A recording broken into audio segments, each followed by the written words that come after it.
Nous allons étudier aujourd'hui le module iterTools et en particulier la fonction product de ce module. Et nous allons également illustrer les compréhensions de listes à travers un exemple. Donc pour cela, je vais me baser sur une liste de prénoms. Et pour cette liste de prénoms, je vais essayer de générer des phrases types du genre j'offre un livre à Jean, j'offre un CD à Pierre, etc. Donc pour cela, je vais dans un premier temps créer une fonction qui s'appellera offrir livre et qui prendra un paramètre qui sera le nom, ou plutôt le prénom. Cette fonction va retourner une phrase classique. J'offre un livre à... On va utiliser la substitution de caractères, %s, qui s'appliquera à la variable prénom. On va afficher à l'écran le résultat de cette fonction pour Jean en guise de test. Alors comme je suis sur un notebook Python, je n'ai pas besoin d'utiliser la fonction print. Classiquement sur Python, je devrais utiliser la fonction print pour exécuter l'affichage à l'écran. Donc je vois que ma fonction s'affiche très bien. On va faire une autre fonction, offrir CD. On va également offrir des CD à tous ces gens. Donc je remplace juste livre par CD et autrement rien ne change. Pour l'appel de la fonction, c'est pareil. Je lance tout ça et je vois que mon test fonctionne très bien. J'offre un CD à Jean qui s'affiche à l'écran. Alors maintenant, comment appliquer une fonction à l'ensemble de ces prénoms? Eh bien, il faut utiliser la compréhension de liste. On utilise la compréhension de liste en appelant ma fonction à l'intérieur des crochets caractéristiques de la liste, de la syntaxe d'une liste. Donc pour cela, j'appelle ma fonction offrir livre par exemple sur chaque élément de ma liste mes prénoms. Donc j'utilise pour ça la syntaxe un peu caractéristique des compréhensions de liste, c'est-à-dire opération sur l'élément, for, élément, in, liste initiale.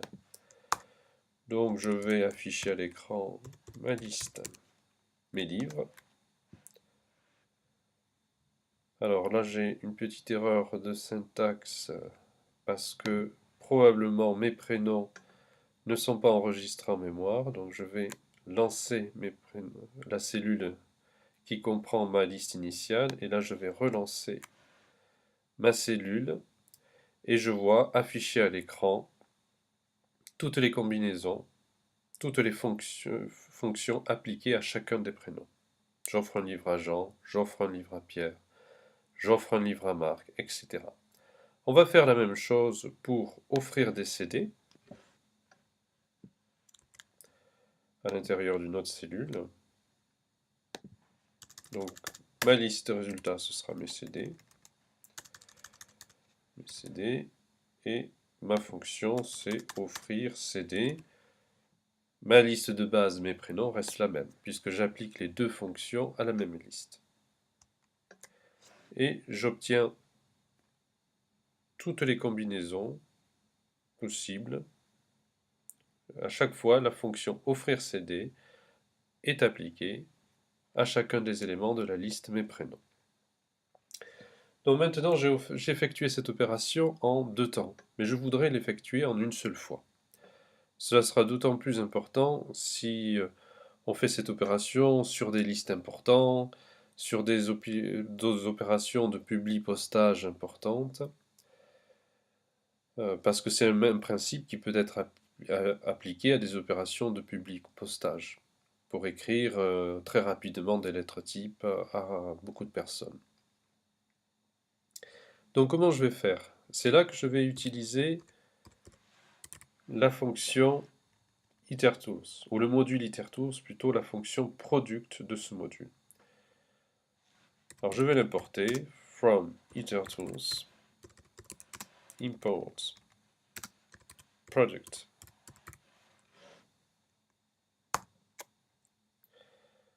Et je vais regarder comment on applique cette fonction.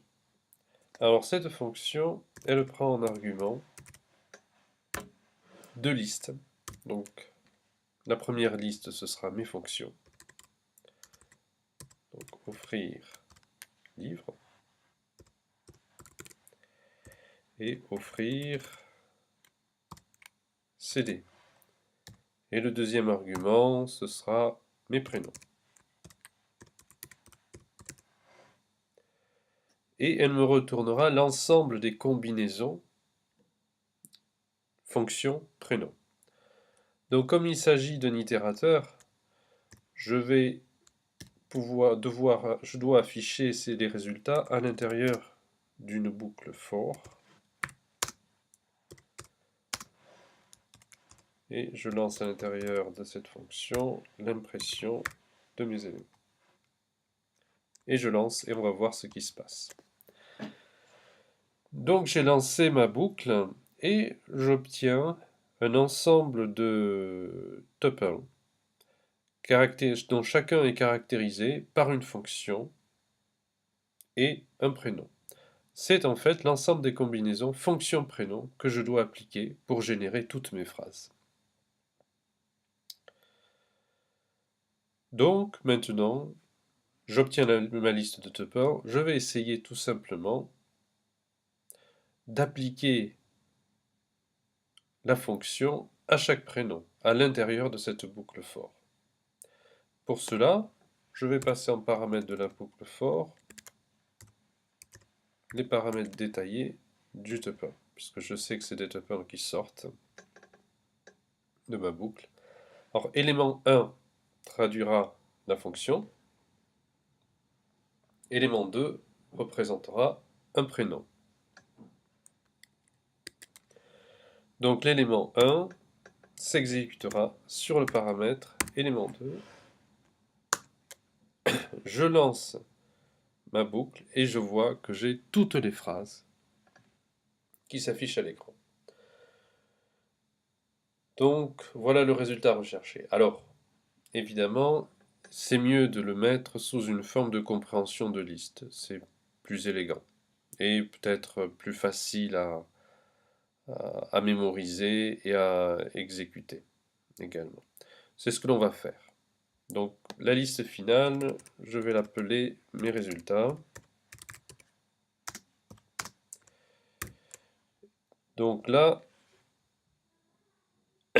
je vais prendre tous les éléments.